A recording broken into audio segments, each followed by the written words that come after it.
जुड़ चुके हैं आप आर्थिक धारा की दुनिया के साथ। मैं हूं श्वेता पांडे। सब्सक्राइब करें चैनल अभी लौटी। শ্রমিকদের বাকি টাকা কার পকেটে তৃণমূল জবাব দাও। শ্রমিকদের বকেয়া টাকা কার পকেটে মিল কর্তৃপক্ষ জবাব দাও।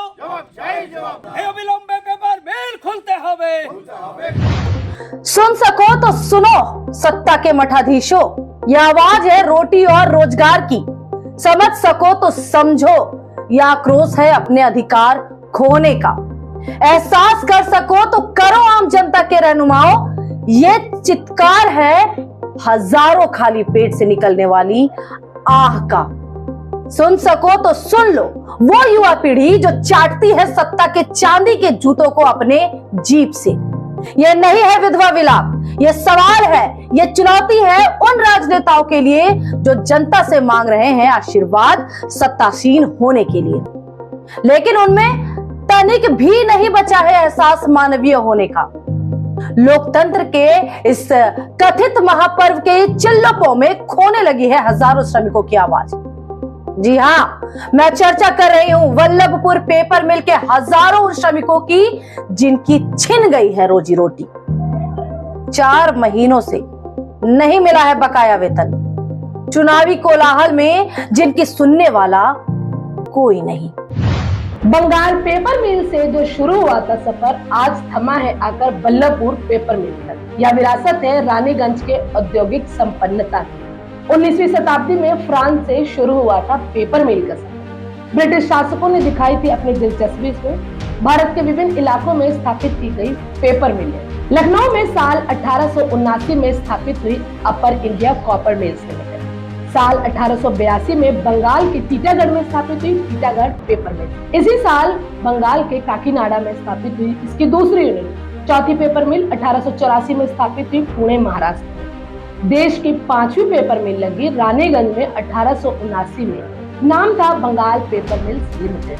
साल 1892 में शुरू हुआ था उत्पादन। शुरुआती दौर से ही भारतीय पेपर मिल उद्योग के सामने थी कड़ी चुनौती। विदेशी पेपर के आयात के समक्ष उन्हें टिकना था बाजार में। सरकारी संसाधन निवेश बड़ी चुनौती थी इन मिलों के पास। आजादी के समय इस मिल से उत्पादन हो रहा था प्रति वर्ष 11,760 टन पेपर। हजारों श्रमिक नियोजित थे इस उद्योग में। मालिकाना रहा सरकार के पास। मिल्स के पास है 97 एकड़ जमीन। 17 एकड़ जमीन पर है फैक्ट्री।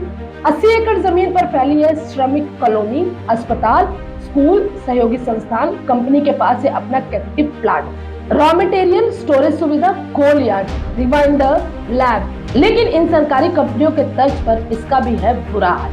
घाटे के कारण पहले कंपनी गई BIFR में, बाद में बंद हो गई कंपनी। मामला चला गया लिक्विडेशन में, यानी कंपनी चढ़ गई नीलामी पर। स्वर्णिम अतीत को समेटे रखा था बंगाल पेपर मिल्स ने, लेकिन सरकारी नीतियों ने बदहाल कर दिया इस कंपनी को। नाम दे दिया गया यूनियन बाजी का, लेकिन सारी मलाई खा गए सरकारी नीतियां तय करने वाले मठाधीश। सरकारी नौकर से ठेका श्रमिक बनने की व्यवस्था रही कंपनी के श्रमिकों की। 24 अप्रैल 1987 को हाईकोर्ट के आदेश पर मिल्स को कर दिया गया बाइंड। मिल्स के मालिकों का सारा अधिकार सौंप दिया गया लिक्विडेटर को। मिल्स के साथ साथ नूपुर, बल्लभपुर, रघुनाथ चौक, गोपालगंज, बांकुड़ा, उड़ीसा के बालंगीर जिला के स्थित कंपनी के रियल एस्टेट को दिया गया अधिकार। 15 सितंबर 1989 को लिक्विडेटर ने शुरू की इसकी संपत्ति की नीलामी प्रक्रिया। 2 करोड़ में मिल्स का मालिकाना बेच दिया गया Eastern Minerals and Trading Company इम्टा को। इसके खिलाफ सुप्रीम कोर्ट में गया मामला। 20 अप्रैल 1999 को सुप्रीम कोर्ट ने इस बिक्री को कर दिया खारिज। इसके बाद लिक्विडेटर ने शुरू किया नए सिरे से नीलामी। 23 नवंबर 2004 को इसे बेच दिया गया मेमर्स मेघावी ट्रेडर्स लिमिटेड। इस बार कीमत मिली 2.5 करोड़। एक बार फिर शुरू हुई कानूनी लड़ाई। आखिरकार इसका मालिकाना मिल गया पुनः इम्टा को। इम्टा ने बदल दिया इसका नाम। वल्लभपुर पेपर मिल्स के नाम से शुरू हुई गतिविधियां।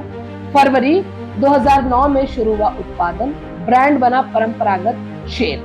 सभी श्रमिकों को ठेका श्रमिकों के रूप में किया गया नए सिरे से नियोजित। शुरू हुआ क्राफ्ट पेपर का उत्पादन। कारखाने से उत्पादित होता है सालाना 50,000 tonne kraft paper. Test liner, medium paper निदेशक बोर्ड में शामिल है। चेयरमैन उज्जवल उपाध्याय, निदेशक विकास चौधरी, गौरव बगारिया। लेकिन मील्स चटकल की तरह कभी खुलती है, कभी बंद रहती है महीनों। बीते 20 जनवरी से बंद है मील्स। मजदूरों को 4 माह का हो गया है वेतन बकाया। मील्स खुलने का नाम नहीं। श्रम आयुक्त, जिला शासक के सामने श्रमिक कर रहे आंदोलन। सीटू ने थाम रखी है आंदोलन की बागडोर। सुने क्या कहते हैं सीटू नेता सह पूर्व सांसद वंश गोपाल चौधरी। এই বেআইনি ওয়ার্ক সাসপেনশন তুলে নিতে হবে। আর প্রভিডেন্ট ফান্ডে শ্রমিকদের টাকা চুরি করে জমা দেয়নি ওরা। প্রভিডেন্ট ফান্ডে যদি টাকা জমা না দেয় তাহলে এরপর ওদেরকে আরেকটা দরজা দেখাবো। মজদুর লড়বে বেঙ্গল পেপার মিল, শহীদ সুকুমারের Bengal paper mill, comrade Robin সেনের বেঙ্গল পেপার মিল। এই লড়াই থামবে না। सुनिए क्या कह रहे हैं आंदोलन के नेता हेमंत प्रभाकर। সুগান সিনহা সেলিব্রিটি আছে, জীবনে কোনোদিন কষ্ট করেননি। এখন এমপি আসবেন কেন? এমপি হচ্ছে যে কোটি কোটি টাকার মালিক। আগে বিজেপিতে ছিলেন এক সময়, তারপরে তৃণমূলে ঢুকেছে। ওরা হচ্ছে পরিযায়ী সাংসদ, এক রাজ্য থেকে অন্য এখানে বাংলা এসে সাংসদ হচ্ছে, কোটি কোটি টাকা কামাচ্ছে। বলে ওরা কেন পেপার মিল নিয়ে মাথা খামায় ভাই? ওদের তো হচ্ছে যে ও তো আগেই খামোশ, ও তো লিখে দিচ্ছে তৃণমূল দেওয়ালে খামোশ।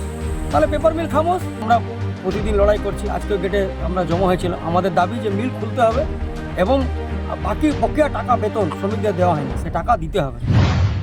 भूमिपुत्र होने का दावा कर रहे हैं भाजपा प्रत्याशी एसएस अहलुवालिया। एक शब्द नहीं निकले इन हजारों श्रमिकों के बारे में। यदि 1000 श्रमिक भी हो तो उनके परिजनों की संख्या पहुंचती है 5000। व्यवसायियों को जोड़ ले तो संख्या हो जाती है 8000 के पार। तो भूमिपुत्र क्यों है इनसे अनजान? वो बेटा ही क्या जो समझे ना अपनों के दर्द। ऐसा है कि आसनसोल से वहाँ का प्रतिनिधि बनने की इच्छा बहुत पुरानी है, क्योंकि वो मेरा जन्म स्थान है। मैं वहाँ पैदा हुआ हूँ, वहाँ का भूमिपुत्र हूँ। माननीय मोदी जी ने और माननीय नड्डा जी, अमित शाह जी ने जो फैसला लिया है वो वहाँ की जनता की भी आवाज़ थी कि एक बार भूमिपुत्र होना चाहिए। तो भूमिपुत्र में जब मैंने अपनी इच्छा जाहिर की कि मैं वहाँ से चुनाव लड़ना चाहता हूँ, तो उन्होंने मेरे को आशीर्वाद दिया है और अपनी शुभेच्छा देकर भेज रहे हैं कि वो सीट जीत कर लाए हम। तृणमूल के प्रत्याशी है सेलिब्रिटी शत्रुघ्न सिन्हा। 2022 से है सांसद। इन्हें नहीं है इसकी जानकारी तक भी। सुनिए किस तरह रख रहे हैं अपनी बात। अब आप ही तय कीजिए कि इसे क्या कहा जाए। पेपर मिल काफी दिनों से बंद है।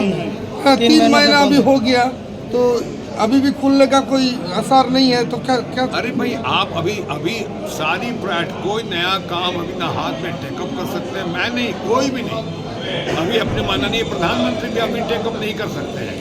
इलेक्शन की घड़ी है, अभी इलेक्शन कम। यहाँ तो अगर ऐसा है अनुचित लगता है तो इलेक्शन कमीशन को बताए।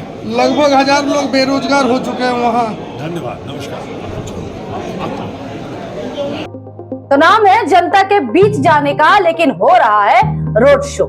एसी घरों में बैठ के वोटरों के पास जाने की ना मनसा, ना विचार और ना नजरिया। इस वीडियो में इतना ही। एक नए मुद्दे के साथ जल्द ही मिलते हैं। तब तक के लिए स्वस्थ रहे, ध्यान रखें और जुड़े आर्थिक धारा के साथ। इसके लिए चैनल को सब्सक्राइब करें, वीडियोस को लाइक करें।